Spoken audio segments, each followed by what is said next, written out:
Friends, இன்னைக்கு நாம சின்னதாக ஒரு மேஜிக் பண்ண போகிறோம். என்ன மேஜிக்னா, இந்த பாட்டிலையும் ஒரு ரூபாய் காயினை வச்சு செம்மையாக ஒரு மேஜிக் பண்ண போகிறோம். இந்த ரூபாய் காயின் மூலமாக இந்த பாட்டிலோட இந்த மேல் பகுதி இருக்குல்ல, இந்த மேல் பகுதியை ரவுண்டாக உடச்சி எடுக்கலாமா. அது எப்படின்னு நான் ட்ரை பண்ணதில்லை, பட் சொன்னாங்க, நம்ம ட்ரை பண்ணி பார்ப்போம். அதுதானே நம்மளோட வேலை. வாங்க நம்ம ட்ரை பண்ணி பார்க்கலாம். ஃப்ரெண்ட்ஸ், முதல்ல நீங்கள் இது போல் ஒரு பாட்டில் எடுத்துங்க. அது மேலே ஒரு ரூபா காயின்ஸ் எடுத்துங்க. அதாவது 5 ரூபா காயின்ஸாக கூட இருக்கலாம், பரவாயில்ல. 1 ரூபா காயின்ஸ், 2 ரூபா காயின்ஸ், எந்த காயின்ஸ் இருந்தாலும் பரவாயில்ல.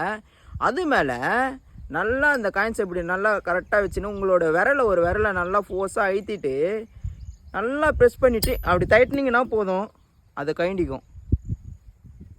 பார்த்தீங்களா, உடஞ்சிச்சு. ஓகே ஃப்ரெண்ட்ஸ், நம்மக்கிட்ட இன்னொரு பாட்டில் இருக்குது. நம்ம இன்னொரு முறை அதே போல் ட்ரை பண்ணி பார்க்கலாம். இதே போல் ஒரு பாட்டில் எடுத்துங்க. அது மேலே ஒரு காயின்ஸை வச்சுங்க. உங்கள் விரலெல்லாம் நல்லா ப்ரெஸ் பண்ணிங்க. பாட்டிலை நல்லா டைட்டாக பிடிச்சிங்க.